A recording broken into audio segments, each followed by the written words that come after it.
እና ብዙ ጊዜያችሁን አልወስድም በአንድ ነገር ላይ ስለ ትንሣኤ ሳስብ መቼም ከዚሁ ከትንሣኤው ድባብ ሳንወጣ በትንሣኤ ዙሪያ አንድ ነገር ሼር ማድረጋችሁ ብዬ አሰብኩኝ። ምክንያቱም ያው ይሄ ቀኑም የትንሣኤና ጌታን የምናከብርበት ጊዜ ስለሆነ ምናልባት ከትንሣኤ ጋር በተያያዘ ዛሬ ሼር ማድረጋችሁ ቃል ትንሽ ለየት ሊል የሚችልበት ምክንያት ይኖረዋል ብዬ አስባለሁ። ምክንያቱም ብዙ ጊዜ ትንሣኤን ስናስብ ኢየሱስ ክርስቶስ ከሙታን ተነስቷል። አሜን። አረ በደንብ አሜን እንበላለን። ኢየሱስ ከሙታን ተነስቷል። ሞትን ድል አድርጎ ጌታ ሲነሳ ብዙ ነገር ነው በውስጡ የተሰራው ነገር፣ ብዙ ነገር ተደርጓል። ዛሬም እንዳውም ጳውሎስ አንድ ቦታ ላይ በጣም ከሚያስገርመኝ ትንሣኤ ሙታንን የገለጠበት አገላለጥ የሚገርመኝ፣ ትንሣኤ ሙታን የለም ለሚሉት ምን አለ? ትንሣኤ ሙታን የለም ካላችሁ ኢየሱስም አልተነሳም ነው ያለው። ዋው ያስብላል ቃሉ ራሱ። ስለዚህ የትንሣኤ ሙታን ማረጋገጫው ዛሬ ጠዋት ነው እና ጳውሎስ ያለው ትንሣኤ ሙታን ለመኖሩ በኩር ሆኖ የተነሳው ክርስቶስ ምሳሌያችን ነው ይላል። እና በትንሣኤ ዙሪያ ብዙ አይነት ስብከቶች እንሰብካለን፣ እናስተምራለን፣ እንሰበካለን ሁላችንም በዛው መንገድ። እኔ ዛሬ ጠዋት ትንሽ ለየት ባለ መንገድ ላቀርበው የምፈልገው እንዲያው ለማቅረብ ፈልጌ ሳይሆን ሁል ጊዜ ግን በሕይወቴ ዘመን ሳስበው የምኖረውን ቃል ነው ለእናንተ ማካፍላችሁ። እንደው ለየት ባለ መንገድ ለማቅረብም አልመጣሁም፣ ግን ኤቭሪዴይ ላይፌ ላይ በየቀኑ ሕይወቴ ላይ ይህንን ነገር ሁሌ ለራሴ እየነገርኩት የምኖረውን ሐሳብ ነው የምንካፈለው። እና የመግቢያ ጥቅስ አድርጌ የማነባው በሁለተኛ ቆሮንጦስ ምዕራፍ 5 ላይ ቁጥር 15 ላይ ያለውን ቃል ነው። ሁለተኛ ቆሮንጦስ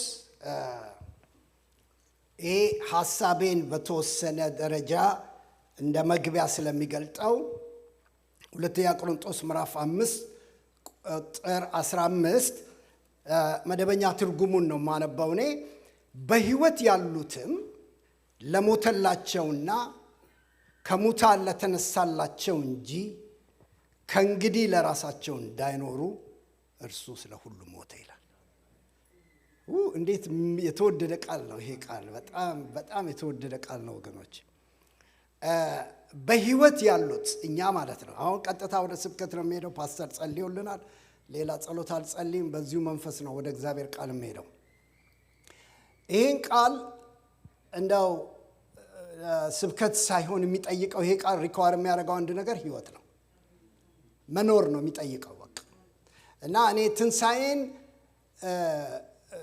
በምን መልክ እናክብረው ብላችሁ ብትጠይቁኝ ከመዝሙራችን ባሻገር፣ ከድግሶቻችን ባሻገር፣ ከምናደርጋቸው ባሻገር ለሱ በመኖር እንግለጥለት ብዬላችኋለሁ። እና እኔ በተወሰነ ደረጃ መኖር ላይ የሕይወት ነገር ላይ ማተኮር እወዳለሁ። እና ዛሬ ትንሣኤን ለየት ባለ መንገድ ከእናንተ ጋር ከተካፈልኩ የማካፍላችሁ ስለ ሕይወት ነው። ስለ ሕይወት ነው የምናገረው። እና ምን ይላል? በሕይወት ያሉት እኛ ማለት ነው። በሕይወት ያለነው እኛ ለሞተላቸው ይላል፣ ለሞተላቸው ከሙታን ለተነሳላቸው እንጂ ከእንግዲህ ለራሳቸው እንዳይኖሩ። ይህችን ቃል አንደርላይን አድርጉባት። ከእንግዲህ ለራሳቸው እንዳይኖሩ እርሱ ስለ ሁሉ ሞተ ይላል። እና ኢየሱስ ለእኔ የሞተው ከኃጢአት ነፃ ሊያወጣኝ ብቻ አይደለም፣ ቀንበሬን ሊሰብረው ብቻ አይደለም፣ የሆነ የሕይወት ለውጥ ሊያደርግልኝ ብቻ አይደለም፣ ለራሴ እንዳልኖር ነው። አሜን። በቃ ኢየሱስ ለእኔ የሞተው ይህን ትንሣኤ በዚህ መንገድ እንድታስቡልኝ ይፈልጋል። ለእኔ የሞተው እኔ ለማንም ለራሴም እንዳልኖር ነው። ለማንም እንዳልኖር እና ስለ ክርስቶስ የሚኖር ሕይወት በሚል ነው ትንሽ ሼር ማድረጋችሁ። ስለ ክርስቶስ የሚኖር ሕይወት አለ፣ የሚኖር ሕይወት አለ። እና ሁለት ከመጽሐፍ ቅዱስ አንደኛው ከብሉይ ኪዳን አንደኛው ከአዲስ ኪዳን ስለ ክርስቶስ ስለኖሩ ሰዎች እንዴት አድርገው ነው ብሉይ ኪዳን ሆነው ስለ ክርስቶስ የኖረው እንዳትሉኝ፣ ግን እኔም በጣም ከሚባርከኝና በጣም ውስጤን ከሚያነሳሳው ከሚያነቃቃኝ ይሄ በብሉይ ኪዳን ላይ ያለው ሰው ነው ዛሬ የምናነሳው እና ስለ እነዚህ ሁለት ሐሳቦች እንድናይ ፈልጋለሁ፣ ስለ ክርስቶስ ስለ መኖር እና ወደ ዋናው መልእክቴ ስመጣ ፊልጵስዩስ ላይ ነው የማወራው የምናገረው። ምዕራፍ 3 ላይ ያለውን ክፍል ከኔ ጋር ትከፍቱልኝና ጌታ እንደረዳኝ ባለው ጊዜ ይህንን ነገር ሼር አረጋቸዋለሁ። ፊልጵስዩስ ምዕራፍ 3 ከቁጥር 4 ጀምሮ ያለውን ባነበው ከጊዜ አንጻር ካስፈለገ እኔም በስጋ የሚመካበት አለኝ አለ ጳውሎስ። ማንም በስጋ የሚመካበት ነገር ያለው ቢመስለው እኔ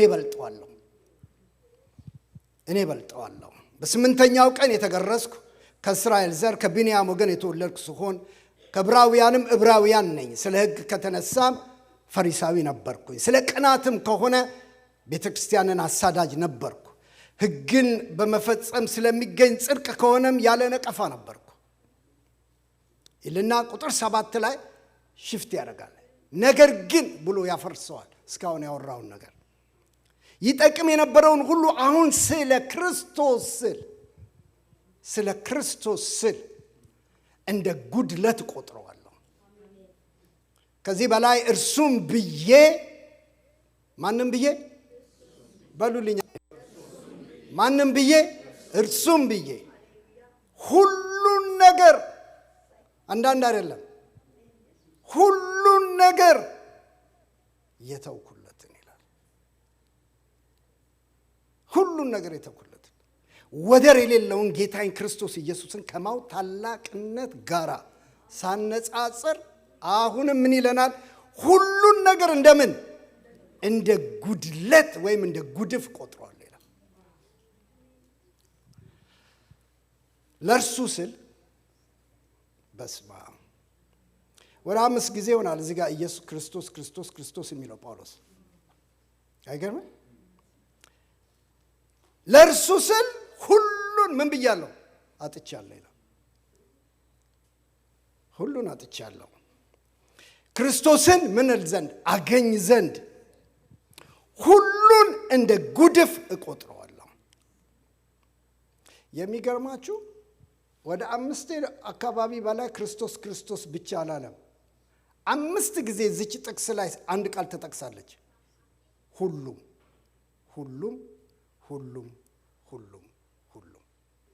ምንም ሳያስቀር ነው አሟጦ የጣለው ለጌታ ሲል። አሜን።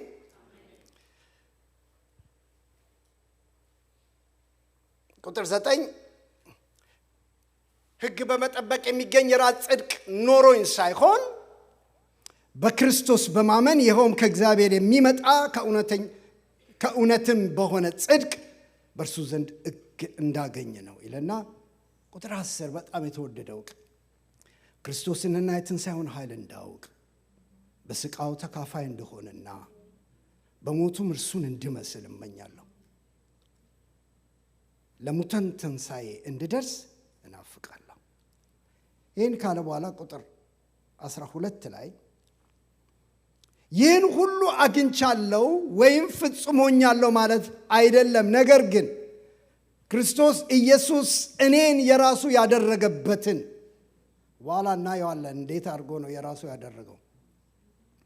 ክርስቶስ ኢየሱስ እኔን የራሱ ያደረገበትን ያንን እኔም የራሴ ለማድረግ እጣጣራለሁ።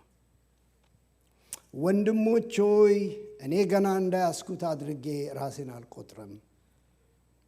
ነገር ግን አንድ ነገር አደርጋለሁ፣ በኋላ ያለውን እየረሳው በፊቴ ወዳለው ዘረጋለሁ። እግዚአብሔር በክርስቶስ ኢየሱስ ወደ ላይ ስለጠራኝ ሽልማት ለመቀዳጀት ወደ ግቡ እፈጥናለሁ ይላል።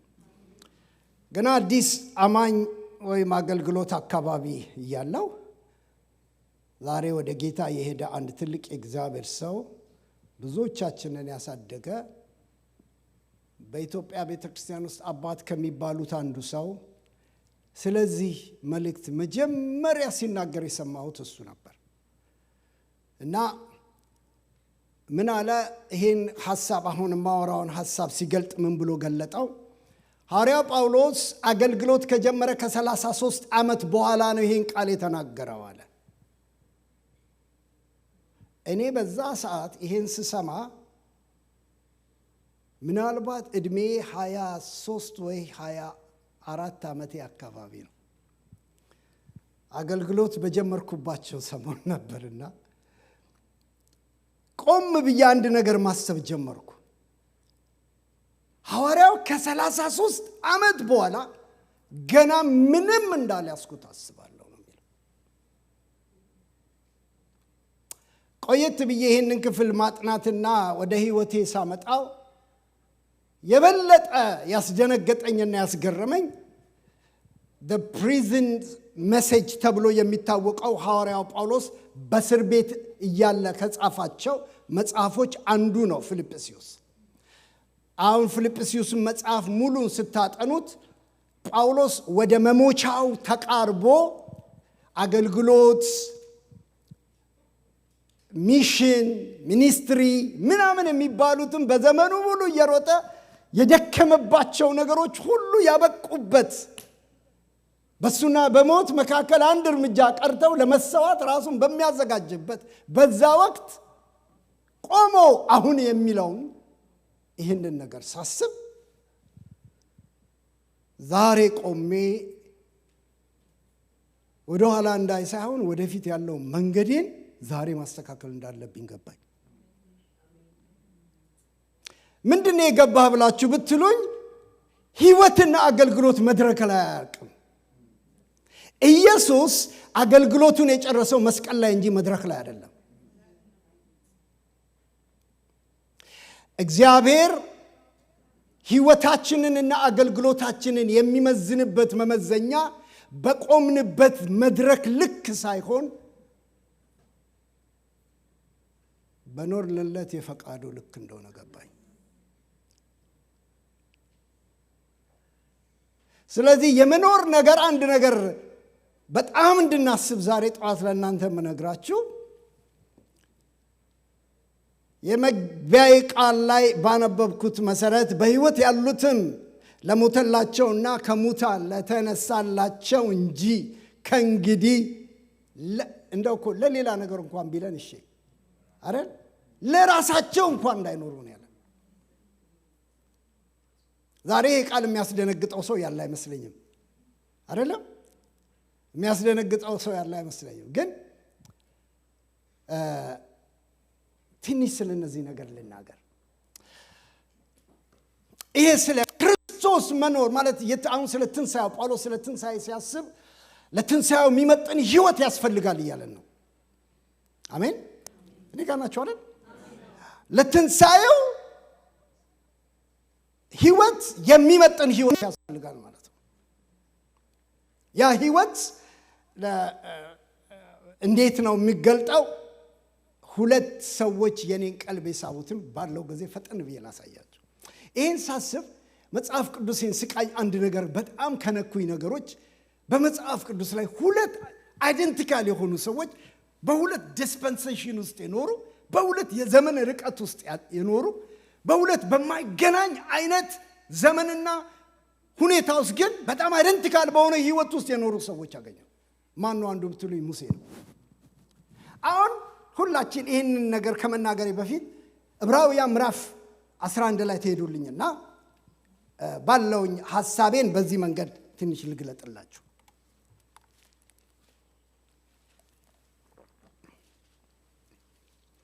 እንግዲህ አሁን ጳውሎስ ስለ ጳውሎስ ያነሳነውን ያዙልኝና አሁን ስለ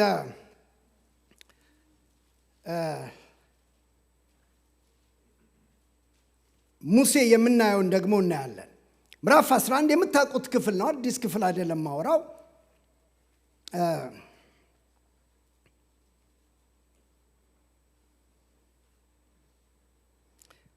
ቁጥር 23 የተለመደ ቃል ነው። ሙሴም ከተወለደ በኋላ ወላጆቹ መልከ መልካም ሕፃን መሆኑን ስላዩ በእምነት 3 ወር ሸሸጉት። የንጉሥንም አዋጅ አልፈሩም። ሙሴም ካደገ በኋላ የፈርዖን ልጅ መባልን በእምነት እምቢ አለ። ለጥቂት ጊዜ በኃጢአት ከሚገኝ ደስታ ይልቅ ከእግዚአብሔር ሕዝብ ጋር መከራ መቀበልን መረጠ። ከግብፅ ሀብት ይልቅ ስለ ክርስቶስ መከራ መቀበልን እጅግ የሚበልጥ ሀብት መሆኑን ተገነዘበ። ወደፊት የሚቀበለውን ብድራት በሩቅ ተመልክቶ ነበርና የንጉሥን ቁጣ ሳይፈራ ግብፅን ለቆ በእምነት ወጣ። የማይታየውንም እንደሚያደርጎ በመቁጠር በሐሳቡ ጸና። ዛሬ እንደምንለው በክሮች የሚሆኑትን የሚገድለው ቀሳፊ የእስራኤል በኩር ልጆች እንዳይገድል ፋሲካውን በእምነት አደረገ፣ ደሙንም ረጭ ይላል። አሁን አንድ ታሪክ ልንገራችሁ፣ በጣም የሚገርም ነገር እና ይሄ ታሪክ በጣም የሚባርክ ምንድን ነው ብላችሁ ብትሉኝ እነዚህ ሁለት ሰዎች ምን አገናኛቸው ብላችሁ ብትሉኝ በአንድ መንገድ ላገናኝላችሁ ቶሎ ብዬ። ምንድነው ማገናኘው? ይሄ ሙሴ የሚባለው ሰው ታሪኩን ሰብሰብ አድርጌ ላውራችሁ የምታውቁት ታሪክ ስለሆነ ቁጥር 23 ላይ ሲጀምር ወላጆች እናቱ በተወለደ ጊዜ ሙሴ ያማረ ሕፃን መሆኑን ባወቁ ጊዜ 3 ወር ሸሸጉ። ሊሸሽጉት ባልቻሉ ጊዜ በቅርጫት አድርጋ ስቶሪው እንደምናውቀው በአባይ ወንዝ ላይ ጣለችው ይላል። ሌላ ወንዝ ስለሌለ ያው እዛ ወንዝ ውስጥ ነው እና በአባይ ወንዝ ላይ ጣለችው። ያ ወንዝ ቀጥታው የተወሰደው በነገራችን ላይ ይሄ ሴታፕ ነው። እግዚአብሔር ራሱ ሴታፕ ያደረገው ነገር እንጂ እናትየዋ ልጄን ቤተ መንግስት እንዲያድግ ብላ አላከችው። እግዚአብሔር ግን የልጁን ደስቲኒ ዲቫይንሊ ያውቀዋል። ዲቫይንሊ ያውቀዋል። በመለኮት አመራር ያ የተጣለው ልጅ ሰተት ብሎ የትገባ ቤተ መንግስት ገባ እና ቤተ መንግስት ላይ ሴታፕ እንደሆነም ታውት እህቱ ከሩቅ ትመለከት ነበር። ከዛም በኋላ ሄዳ ለፈርዖን ልጅ ምን አለቻት? የሚያጠባ የሚያሳድግልሽ ሴት ላምጣ ብላ እናቷን አመጣች ይላል። አሁን ይህን ስቶሪ የምነግራችሁ ሙሴ በሁለት ኤክስትሪም እናቶች እጅ ነው ያደገው። ሁለት ኤክስትሪም የሆነ ማይንድ ሴት ነው። ሁለት ኤክስትሪም የሆነ ነገር ነው የሞሉት። አንደኛዋ በምድራዊ ነገር በሆነ ነገር ሁሉ ልጁ ስኬታማ እንዲሆን እሷ በምትፈልገው ልክ ከዛም በበለጠ መንገድ እንዲሆንላት ያለ የሌለውን ነገር በሙሴ ላይ ኢንቨስት አድርጋበታለች።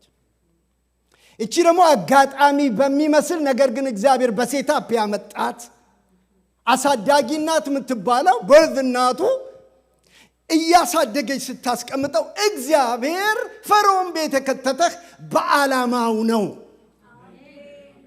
አንተ የዛ ቤተሰብ አካል ስለሆንክ አይደለም። ወንድሞች ሲያልቁ የእግዚአብሔር ቃል ምን ብሎ ይናገራል? ራሔል ስለ ልጆቿ አለቀሰች የሉምና ተብሎ የተነገረው ያኔ እንደነበር እግዚአብሔር ቃል ይናገራል። ለምን? በግብፅ ምድር ላይ የአዋጅ ወጥቶ ያ ሁሉ ሕፃን ሲገደል እግዚአብሔር ሙሴ የሚባለው ልጅ በምን መለኪያ ነው ፈርዖን ቤት ያም እኮ ዝም ብሎ መንደር ውስጥ አላሳደገውም። ቤተ መንግስት ወስዶ የሌለ ፕሪቪሌጅ ተከፍቶ ያደገው የሌለ ፕሪቪሌጅ። እግዚአብሔር የሆነ ዓላማ ስላለው ነው እኮ ገዳው ቤት ያሳደገው። ማደግ በማንችልበት ሰፈር እኮ ያደግነው። ሃሌሉያ። ከኛ ማንነት ሳይሆን ከዘመናት በፊት እግዚአብሔር በእኛ ላይ በርቀት ያየው ነገር አለ። እናታችን አላየችውም፣ አባቴ አላየውም፣ ዘመዶቻችን አላዩትም። እግዚአብሔር አስቀድሞ ያየው ነገር ይኸውላችሁ። እኔ ጌታን ባገኘሁበት ጊዜ በዝጉ በስደቱ ዘመን ነበርና ገና ጌታን እንዳገኘው በጣም ልጅ ነበርኩና አባቴ በጣም አሁን ላስቲር ነው ወደ ጌታው የሄደው 96 ዓመቱ ላይ ተንበሽብሾ ነው የሄደው። ጌታ ይባረክ። እና ላሳጥርላችሁና ልክ ጌታን ባገኘው በአመቱ ከቤት ተሰደድን እኔና እህቴ። እና መጀመሪያ ጊዜ ተሰደን ስንወጣ የት እንደምናድር አናውቅም። ቀኑን አስታውሳለሁ። ሐሙስ ቀን ነው። የወጣ ነው። እህቴ እዛ ጊዜ ትምህርት ቤት አርት ስኩል ተማሪ ነበረች እና ወጥተን ስንሄድ የመጀመሪያ ነገር ያደረግነው አዳር ጸሎት ነው የፈለግነው። ምክንያቱም የምናድርበት ቤት ስላልነበረን እና አዳር ጸሎት ፈለግንና ዮሐንስ ቤተክርስቲያን የሚባለው ወደ ላይ አንድ ቦታ ላይ አገኘን። ባሰሳ ሄደን አደር። እነሱ የመሰላቸው አዳር ልናድር ነው፣ እኛ ማደሪያ አተን ይገባል እና አደርን። በጣም የበረከት ጊዜ ነበር። አሁን አጠር አድርጌ ልንገራችሁ። 3 ዓመት ቆየ አባቴና እኛ ሳንገናኝ። በዚሁ ጸንተን እዛው ብረታም ነበር የምኖረው። ያው ደሬ ያስታውሰዋል። እዛ ነበር የምኖረው። እኔ ዘምደ ማምለክ ብቻ ሳይሆን መኝታ ቤቴም እንደዚሁ አንዱ ክፍል ነበር እና እዛው ቆየንና ከ3 ዓመት በኋላ እርቅ ወረደና አባቴ ጋር ሄድን። አስታውሰዋለሁ። እሑድ ጠዋት ነው። ይሄን ለማውራት ነው እዚህ ውስጥ የገባው እና እሑድ ጠዋት ነው። አባቴ ከቸርች መጥቶ የኢትዮጵያ አባቶች ታውቃላችሁ፣ ጋቢውን እንደዚህ አፍንጫው ላይ ጣል አድርጎ ቁጭ ብሎ ማክሮፉም መደሰቱም አይታወቅም፣ ግማሽ ፊቱ ነው የሚታየው እና ቁጭ ብለን ከዛ ገባን። ይኸውላችሁ 3 ዓመት ሆኖታል። እኔ በ3 ዓመት ውስጥ ወንጌል አይሆኛለሁ። በ3 ዓመት ውስጥ ወገኖቼ፣ አንዳንድ ሰው ደህንነት ትምህርት ተምሮ ሳይጨርስ እኔ ወንጌል አይሆኛለሁ። በ3 ዓመት ውስጥ አገልግሎት ጀምሬያለሁ። ከዛ ቤት እንደገባን አባቴ ቤተሰብ ተሰብስቧል። እዛ አንድ ቃል አምልጦት ተናገረ። ለአዲስ ጴንጤ ለአዲስ ሰባኪ እንዲህ ተብሎ አይባልም፣ የምትሉት ካለ በሉን አለኝ። አባቴ ተብዬ ነው እንዴ? ተብዬ ነው እንዴ? እና የምታስታውሱ ፓስተር ታስታውሰዋለህ? ጌዲዮን አዲስ ኪዳን ነበረች ድሮ በእኛ ዘመን፣ አረንጓዴዋ ኋላ ኪሳችን ምንከታት። እሷን ወጣ አደረግኩኝና ዕብራውያን ምዕራፍ 11 ቁጥር 23 ሙሴም ባደገ ጊዜ ጀመርኩና 1 ሰዓት ለእርክ የተጠራ ነው ሰዎች 1 ሰዓት ሰበኩኝ። አባቴ ጋቢውን እንዲህ እንዳደረገ ሰው ልክ ስጨርስ ጋቢውን ገለጥ አድርጎ አንድ ነገር አለኝ። ጭንቅላቱን ወዝውዞ ይገርማል አለኝ። ይገርማል፣ ጥሩ አድርገው መናገር አስተምረውሃል አለኝ።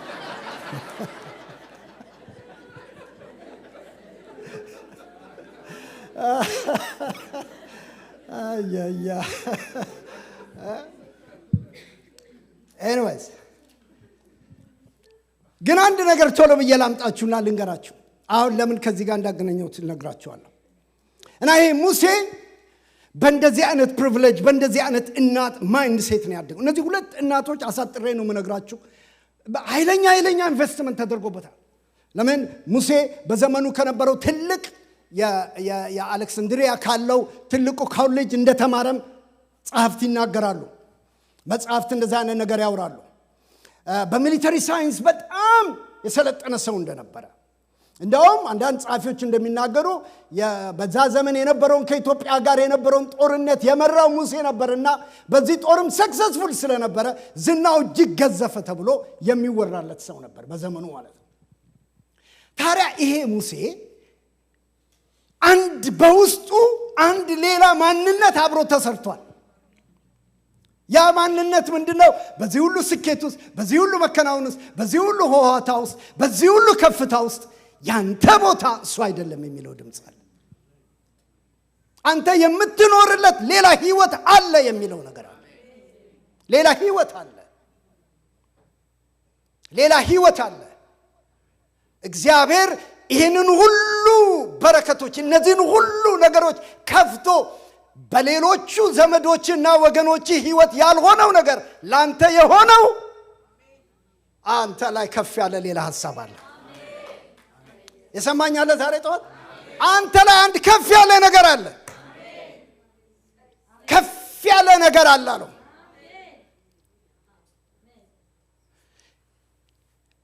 ሙሴም ባደገ ጊዜ ይላል። ዛሬ ቤተክርስቲያን ውስጥ ይሄ እድገት ይምጣልን። አሜን። ይሄ እድገት ይምጣልን። ሙሴም ባደገ ጊዜ ይኸውላችሁ ጳውሎስና ሙሴን የሚያመሳስላቸው ምንድን ነው? ሁለቱም በዘመኑ በነበሩ ነገሮች ከፍ ብለው የነበሩ ሰዎች ናቸው።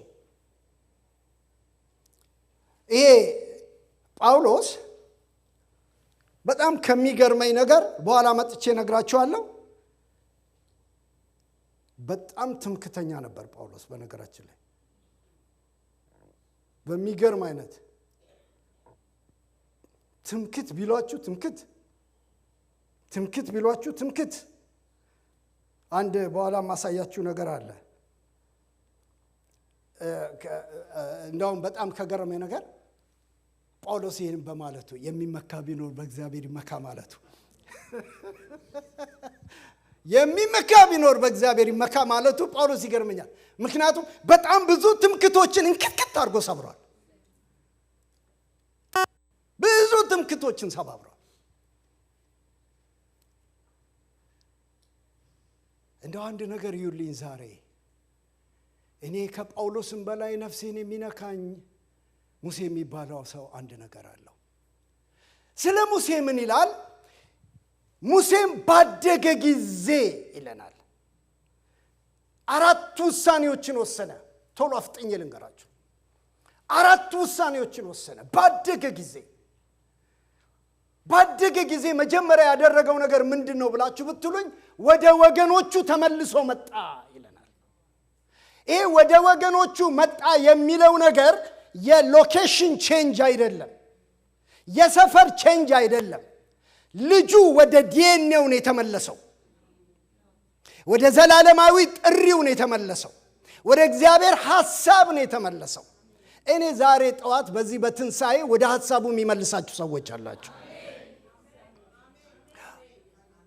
በእውነት ነው የምላችሁ። መንፈሴ ላይ እግዚአብሔር ስለሚለኝ በብዙ መልካም ነገር ተትረፍርፎላችሁ በብዙ መልካም ነገር ውስጥ ተቀምጣችሁ ነፍሳችሁ ውስጥ የሚጮህ አንድ የተሰወረ የእግዚአብሔር ሐሳብ አለ።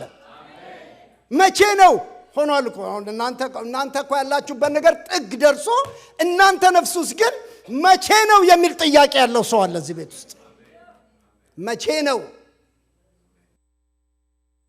ምኑ እንደሆነ አላቅም። እግዚአብሔርና እናንተ ታውቁታላችሁ።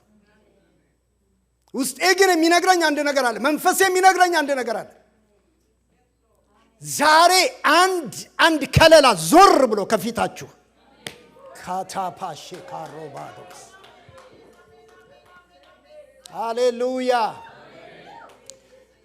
እኔ የተፈጠርኩበት እኔ የተጠራሁት እኔ የምኖርለት ዓላማ አንድ ነገር አለ። ወደዚህ አድርሰኝ የሚል ድምጽ ሰማለሁ። እዚህ ቤት ውስጥ አድርሰኝ የሚል ድምጽ ሰማለሁ። ዛሬ የትንሳኤው ኃይል፣ ዛሬ የትንሳኤው ክብር ማራዶስ ካታቦራዳማሲያ ወገኖቼ፣ እኔ በጣም በጥቂቱ አሳጥሬ ነው የነገርኳችሁ። በተለይ መቼም ሁሉን ነገር ማውራት አይቻልም፣ ግን የሙሴን ሰክሰሶች ዝም ብዬ አጠናኋቸው።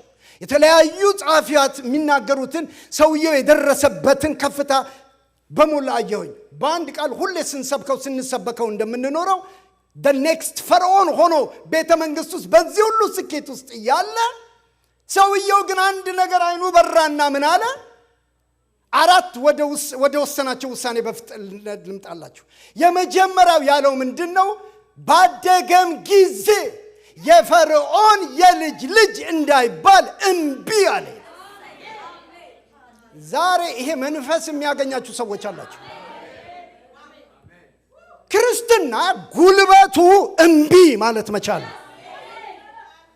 እምቢ የተጠራውበት ህይወት አለ። እምቢ የሞተልኝ ጌታ አለ። እምቢ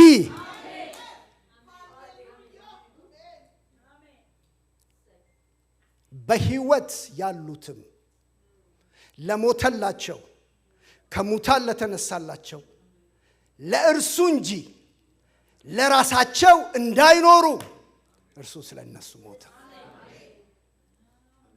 ጌታ ዋጋ ቢጠይቀን ምን እንሰጠዋለን? ዛሬ እዚህ ቤት ያለን ሰዎች እኔን ጨምሮ ለሞትኩልህ ለከፈልኩት ዋጋ መዝሙር አይጠይቅህም፣ ስብከት አይጠይቅህም፣ ሌላ ነገር አይጠይቅህም። ህይወት ነው የሚጠይቅህ። ህይወት ነው የሚጠይቅህ።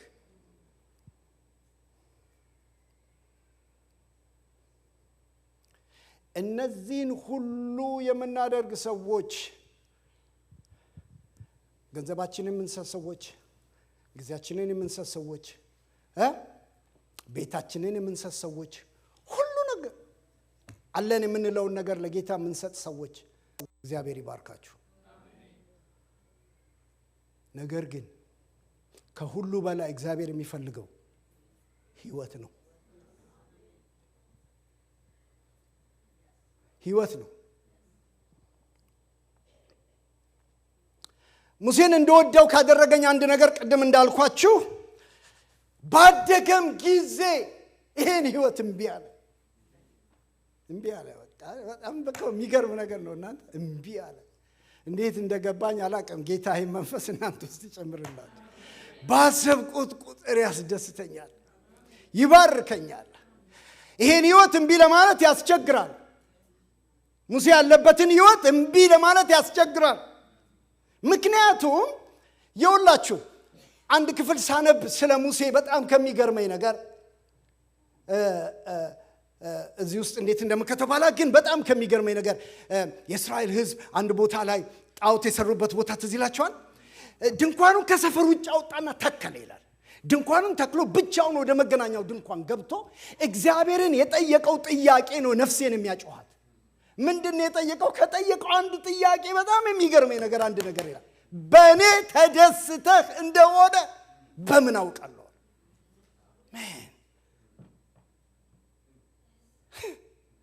ኤርትራን ባህር የከፈለ ሰው 10 መቅሰፍት ሰማያትን ከፍቶ እኛ እኮ 10 አይደለም 2 ትንቢት ከተናገርን የሚይዘን ሰው ተደግፈን ነው የምንሄደው። ይህን ሁሉ ያደረገ ሰው እስቲል እርግጠኛ አይደለም እግዚአብሔር በእርሱ እንደተደሰተ። ጉዳዩ የህይወት ጉዳይ ነው።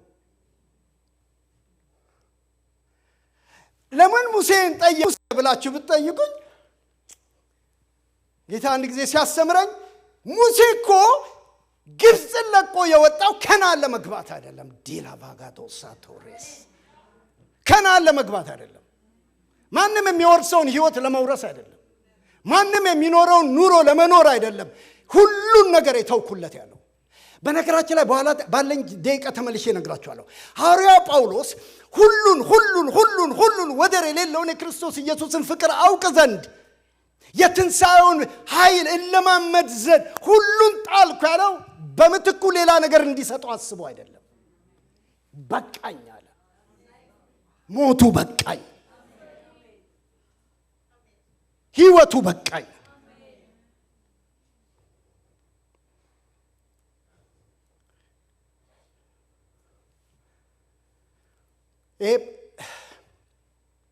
ሙሴ የፈርዖን የልጅ ልጅ እንዳይባል እምቢ አለ። አቅሙን ይውልኝ ምድረ በዳ ውስጥ ቁጭ ብሎ እግዚአብሔርን በምብዶ ጠየቀው። ድንኳን ውስጥ አንተ ከዚህ ካልወጣህ አታውጣኝ የሚባል ሰፈር እኮ አይደለም እናንተ። ስንት አገልጋይ እየተፈለገ እጅ ያስጭናል ቦታው። ምድረ በዳ ነዋ። ህይወት የለማ እዛ ቦታ ላይ። ፈጥነህ አውጣኝ ነው እዛ ቦታ ላይ። ጩኸት ነው እዛ ቦታ ላይ። እሱ ግን ምን አለ? ሁሉን የተውኩት ካንተ ጋር ለመኖር እንጂ ከነዓን ለመኖር አይደለም።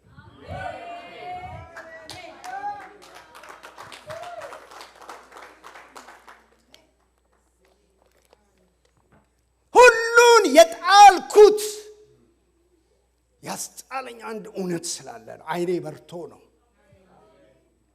ያየሁትን አይቼ ነው።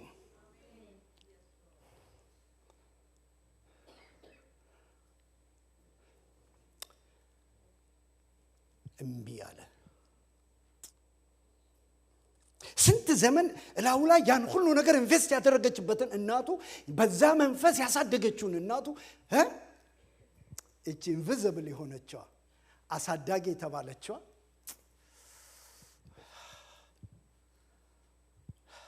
አየለ በልጅነቱ የሰማው ድምጽ አየለ አሸነፈ። ስለ ክርስቶስ የሰማው እውነት አሸነፈ። አረ አሜናችሁ ልስማ። አሸነፈ። አሁን ሞሰም በሚገባው ሰዓትና ወቅት ሲደርስ ሙሴ እንዲህ አለ፣ የፈርዖን የልጅ ልጅ እንዳይባል በእምነት ምን አለ? እምቢ አለ። ከዛ የሚቀጥለው ቃል ምን ይላል? ከእግዚአብሔር ሕዝብ ጋር ስለ ክርስቶስ መከራ። የት ያየውን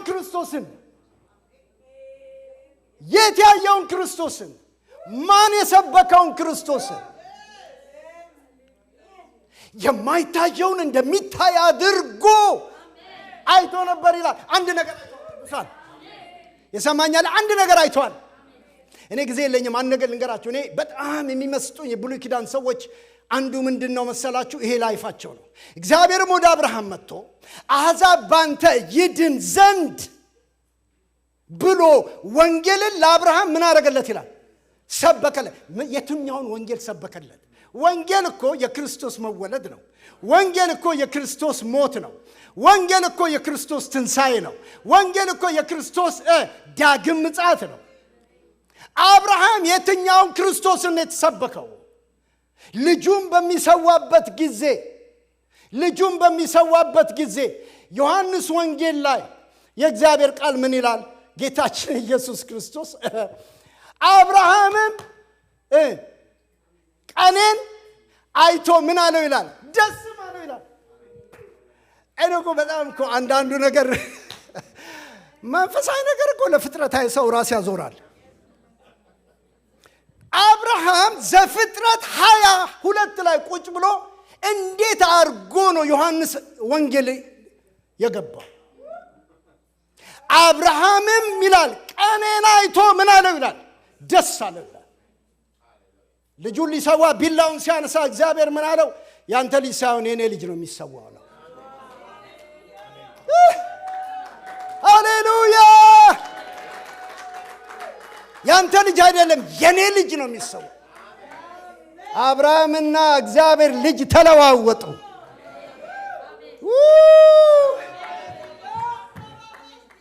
ልጅ ተለዋወጡ። ስለዚህ ጌታ ምን አለ? ወንጌል ተሰበከ። ያ ሰው በዛ ዘመን ቁጭ ብሎ ወንጌል ተሰበከ። ውጣ፣ ቤተሰብ ጥለው ውጣ፣ አገር ጥለው ውጣ፣ ነገርን ጥለው ውጣ። ብን ለምን? አየ ቀኔን አየ። እስቲ በሉ አየ በሉ እስቲ። የሚቀጥለው ቃል በሕይወታችሁ ሊሆን የሚችለው ማየት ስትችሉ ብቻ ነው።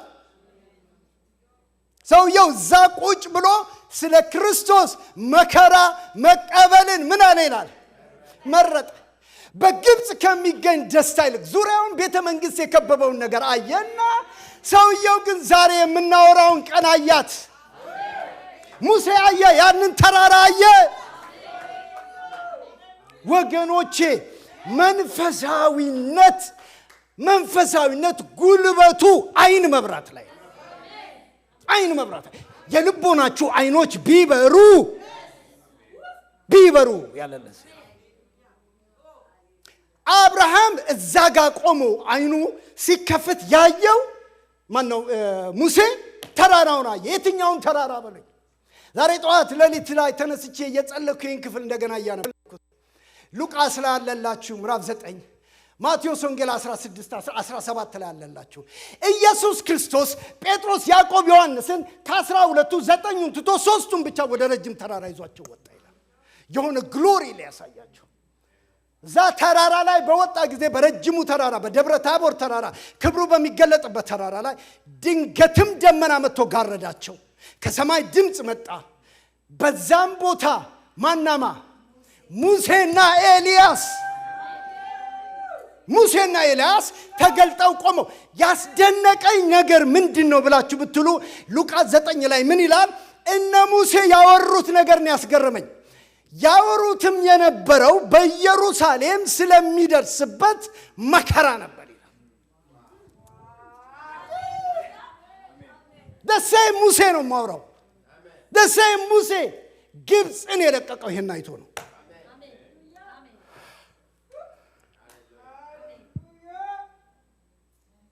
ለራሳቸው እንዳይኖሩ እርሱ ስለ እነርሱ ሞተ ይላል። ሙሴ ያንን ተራራ አይቶ ስላየ ነው አለ። በቃ እምቢ አለ። ስላየ ነው እኮ እምቢ አለው። ሰምታችሁኛል? ስላየ እምቢ አለ። ብድራቱ ትልቅ እንደሆነ አየ። በፈርዖን ቤት በዛ ክብርና ደስታ እንደው መጽሐፍ ቅዱስ ሲናገር በኃጢአት ከሚገኝ ደስታ ይልቅ አንዳንድ ጊዜ አንዳንድ ሰዎች ኃጢአት ደስታ አይሰጥም ሲሉኝ እኔ እቃወማለሁ። ማለት ደግፌው ሳይሆን እንክት አድርጎ ነው ኃጢአት ደስታ የሚሰጠው። የእግዚአብሔር ቃል ግን የኃጢአት ደሞዙ ነው ሞት። ደሞዙ ጋር ሲደርስ ነው ጣጣው። ከደሞዙ በፊት ግን ደስታ አለ። በኃጢአት ከሚገኝ ደስታ ይልቅ ነው ያለው። ለዚህ ነው አንዳንድ ሰዎች ከአንዳንድ ነገር ውስጥ መውጣት የሚያቀታቸው። that is the pleasure። አንድ የሆነ ነፍሳቸውን ያነቀበት ደስታ ስላለበት ነው። ይኸውላችሁ ወደ ማጠቃላይ ስመጣ እንዲህ ብዬ ልንገራችሁ። መጀመሪያ ሙሴ እነዚህን አራት ውሳኔ ወሰነ ብያችኋለሁ። አንደኛው እምቢ አለ። ሁለተኛው የክርስቶስን ሕይወት መረጠ። በተራራ ላይ ሊገለጥ ያለው ክብር ስላየ እሱን መረጠ። ይሄን አቅም ስላገኘ ሙሴ አንድ ነገር አለ። ምንድን ያደረገው? የሚቀጥለው ቃል ቅድም አንብበነዋል። አዲስ ነገር አልነግራችሁም። ግብፅን ምን ብሎ ለቆ ወጣ ይላል። አሜን። እስቲ ለቆ ወጣ በሉኛ እንዴ። ግብፅን ለቆ ወጣ። እኔ ሎኬሽን ላስለቅቃችሁ አልመጣሁም።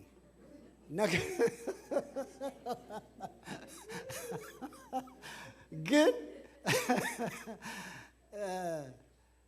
በቃ እግዚአብሔር ይምራችሁ። ሌላ ምን እላለሁ?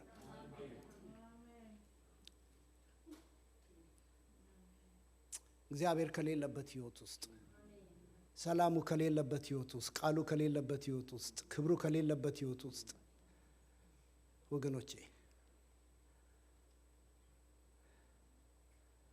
ስለ ክርስቶስ የኖረው ህይወት ሙሴ በጣም ከሚነኩኝ ነገሮች ግብፁን ለቆ ወጣ። አራተኛው የሚገርመኝ ቃል በሐሳቡም ጸና የሚል ቃል አለ። ባመነበት በክርስቶስ ህይወት ጸና።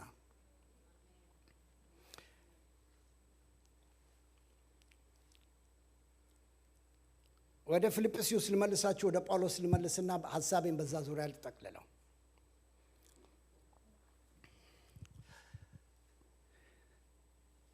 ለክርስቶስ ስንኖር፣ ስለ ክርስቶስ ስንኖር ሙሴ እንደነገርኳችሁ ባደገ ጊዜ የፈርዖን የልጅ ልጅ እንዳይባል በእምነት እምቢ አለ። ዛሬ እግዚአብሔር ጉልበትና ኃይል ይሆነን። ይሄ ትንሣኤው ኃይል ጉልበት ይሆነን። እምቢ ልንላቸው የሚገቡን ነገሮች ካሉ እናንተ ታውቁታላችሁ። በህይወታችሁ ላይ በቃ ነው የምትሏቸው ነገሮች አይኖቻችሁ ተከፍቶ እንደ ፓስተር እንደ አገልጋይ በጣም በተለያየ ስፍራ ቦታ ላይ አገልግያለሁ። ቅድም ፓስተር ሲል እንደነበረው ከልጅነቴ ነው እኔ ጌታን የማውቀው። እና አንድ በጣም ከሚገርመኝ ነገር ምንድን ነው ብላችሁ ብትሉኝ፣ ለካ ሰውን በመለመን መንፈሳዊ አታደርጉትም። አልፎ ተርፎም በመጸለይም እጅ ጭኖም በመጸለይም መንፈሳዊ ለካ አይሆኑም። አመታት አብረውኝ ከኔ ጋር የተጉ አንዳንዶቹ ባክስላይት ሲያደርጉ አይቻለሁ። እናንተ 3 ሰዓት 4 ሰዓት 5 ሰዓት አብረን ጸልየን እልም ብለው በኋላ አንድ ነገር ገባኝ። ለካስ መንፈሳዊ ነገር አይን ሲበራ ነው። አይን ሲበራ ነው። በቃ አይኖቻችን በርቶ ሲያዩ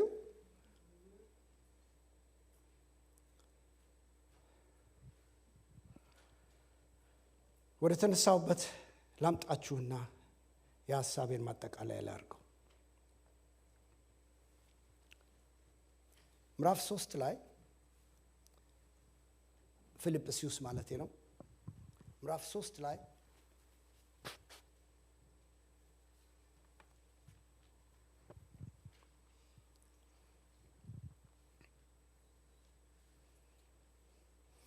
ካስፈለገ እኔም በስጋ የምመካበት አለኝ።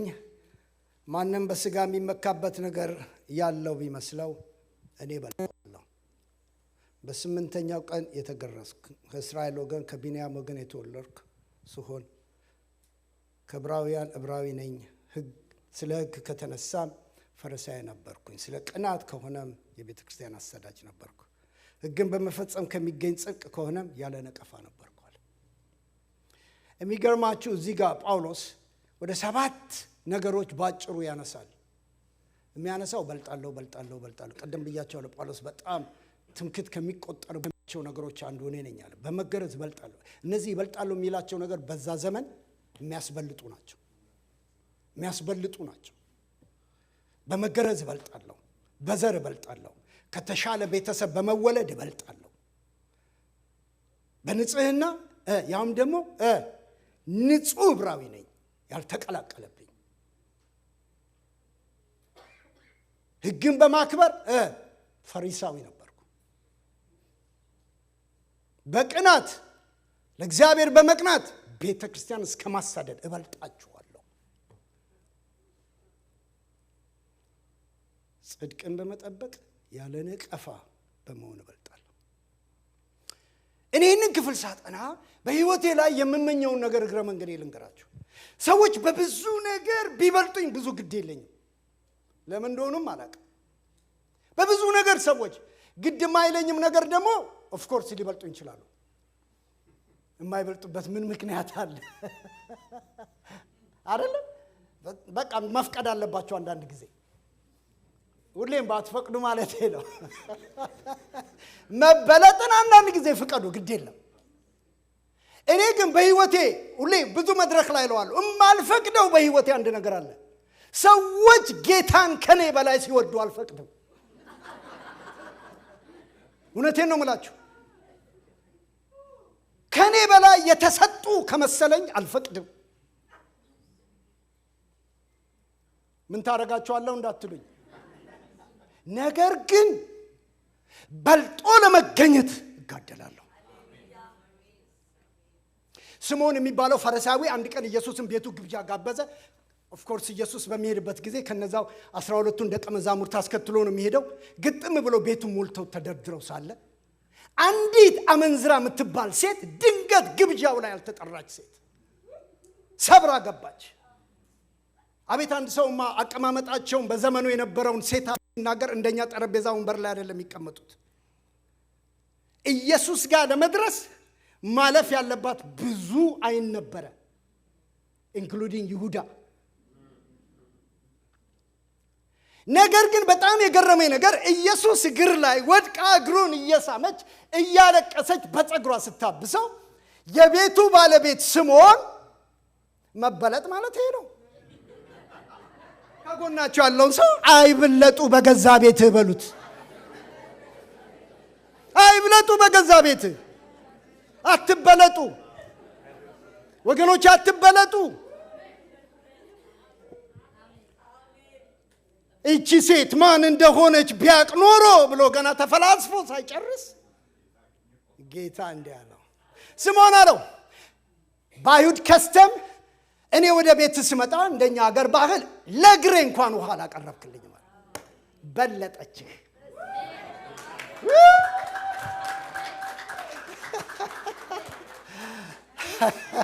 አንድ ወንድም አለ፣ በጣም የምወደው ወንድም አለ። አንዳንድ የሚያመጣቸው ነገሮች ሁሉ ጊዜ ስለሚገርሙኝ ብልጭ አለብኝ። ልንገራቸው። አገር ቤት ሄድኩና አለ አገር ቤት ሄድኩኝና የድሮ ጓደኞቼን አገኘኋቸዋል። የአገር ቤት ነገር ለየት ብሏል አይደል እንደምታውቁት። እና በቃ ትንሽ ልባርከው ብያለ ብር አውጥቼ ልሰጠው ስል ብራዘር አለኝ እጅ ላይ ሌው አለኝ አለ።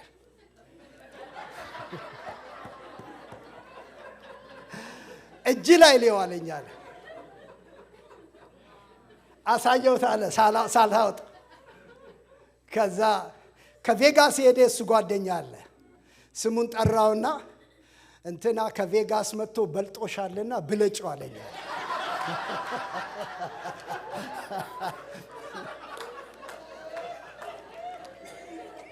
እግረ መንገዳችሁን ስትሄዱ ዛም ብለጡ፣ አይዟቸው። ወይ ጣለው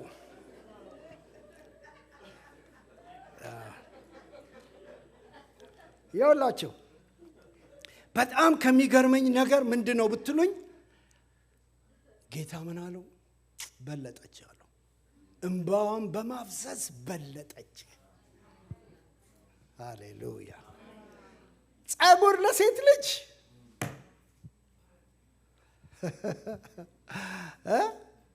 ክብሯ ነው፣ ብዙ ነገሯ ነው። በለጠች፣ ክብሯን በመጣል በለጠች። ለሞቴ እኔም በማዘጋጀት በለጠች። ከክራውዱ መንፈስ ወጣ ብላ መለኮታዊውን ነገር በማየት በለጠች።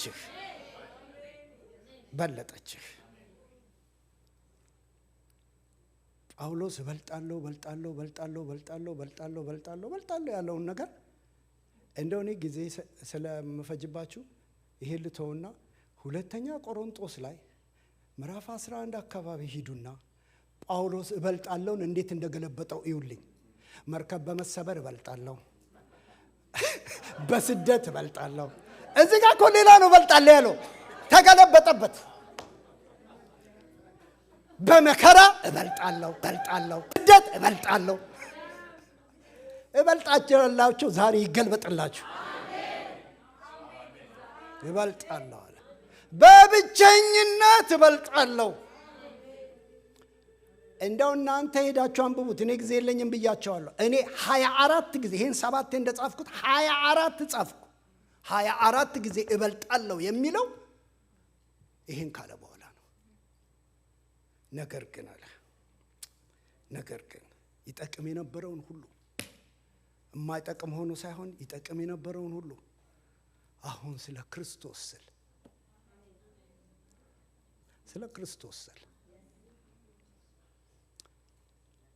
ይኸውላችሁ ምን ይላል ጳውሎስ? ክርስቶስ ኢየሱስ እሱ እኔ ይኸውላችሁ ምንድን ነው የሚታየ ብትሉኝ፣ level of intimacy በምን አይነት ፍቅር ቢያዝ ነው አልኩኝ።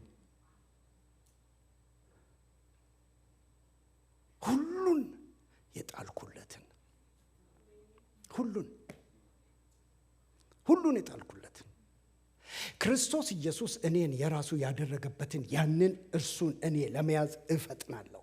ምን ማለት ነው?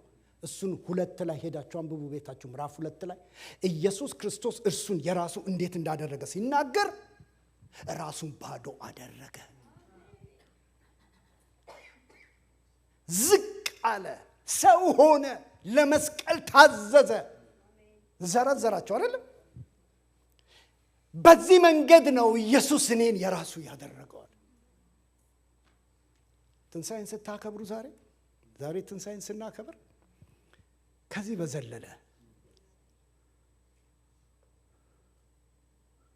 በዘለለ ወገኖች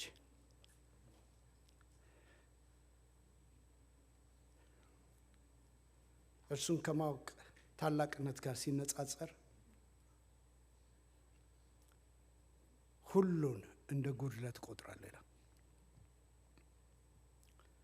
ለእርሱ ስል ሁሉን አጥቻለሁ።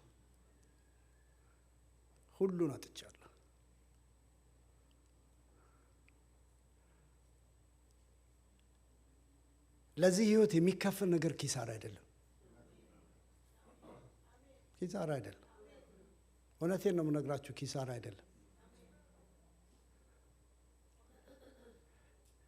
ለዚህ ህይወት የሚከፈል ማንኛውም ነገር አይን ሲበራ የሚሆን ነው። ቅድም አንድ ነገር ብያቸዋለሁ። ሙሴ ከነዓን ለመግባት ዋጋ አልከፈለም። ሙሴ ዋጋ የከፈለው አዲስ ኪዳን ለመግባት ነው። ሰው ሁሉ የገባበት ሰው ሁሉ የወረሰው ሰው ሁሉ የኖረውን ኑሮ ለመኖር ሳይሆን ከክርስቶስ ጋር ለመቆጠር ነው። ቢሆንልኝ እኔ I've never been ማለት በዚህ አይነት ፖዚሽን ላይ ሆኜ አላውቅም። ፓስተር እንግዲህ አጋጥሞ እንደሆነ አላውቅም። ያው እኔ እንዳልኳችሁ ቸርች ውስጥም ስላደም ራሴን ጨምሮ አንድ ሰው መጥቶ ፓስተርዬ እጄን ጭነ ጸልይልኝ፣ ለምን በመከራው ልመስለው እመኛለሁ።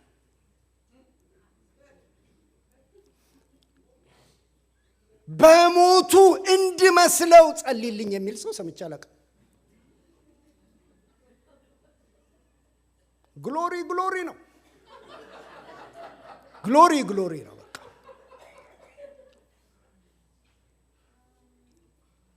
እውነቴን ነው እኮ የምላችሁ፣ ግሎሪ ግሎሪ ነው። እኔ ጊዜ ስለሌለኝ ከዚህ በላይ አልነግራችሁም። ግን በጣም ከሚነካኝ ነገር ጌታችን ኢየሱስ ክርስቶስ መስቀሉን ምን ብሎ ይጠራዋል? ምን ብሎ ይጠራዋል? መስቀሉን የሰው ልጅ የሚከብርበት ሰዓት ደረሰ።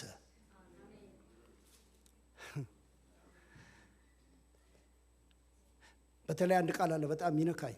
አባት ሆይ ስለዚች ሰዓት እንደው ዛሬ ይህን ጸልየን እንውጣ ወገኖቼ። ጌታ ምን አልኩት? እኔ ያችን ሰዓት ሚስ ማድረግ አልፈልግም አልኩኝ። ያቺ ሰዓት ለእናንተ ምን ትሆን? ሰብኬ ዘመኔ እንዳያበቃ ለጌታ አንድ መሲህ ነበር፣ አንድ ኢየሱስ የሚባል ነበረ። ኢየሱስ ክርስቶስን ከሌሎቹ ነቢያት ኢየሱስ እንደ ነቢይ ቀጥሮታል ነበር። ታላቅ ነቢይ በመካከላችን ተነሳ ይባላል ነበር። ኢየሱስ ክርስቶስን ከሌላው ነቢያት የለየው መድረኩ አይደለም መስቀሉ እንጂ። መስቀሉን የለየው መስቀሉን የለየው ወገኖቼ። ኢየሱስ እኮ መድረክ ላይ ሰብኮ አላዳነንም፣ መስቀል ላይ ሞቶ እንጂ። ጋሽ ዳንኤል ሐዋርያ ዳንኤል መኮንን አንድ ጊዜ ሎንግ ጎ በጣም ቆይቷል፣ አንድ የተናገረው ነገር በልጅነት ነፍሴ ውስጥ የቀረው ምን አለ? ጌታ አለ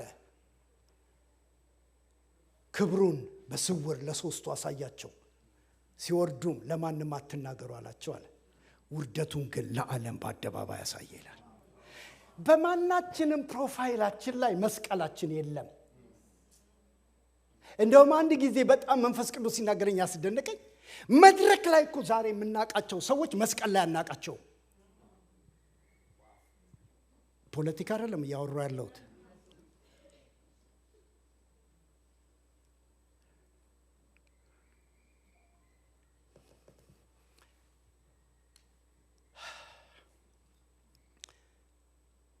ወገኖቼ እኔ ዘመኔ በዚህ ቢያልቅ እመኛለሁ። በዚህ ክፍል አሁን ዛሬ ባረኳችሁ በዚህ መጨረስ ፈልጋለሁ። በዚህ መጨረስ ፈልጋለሁ።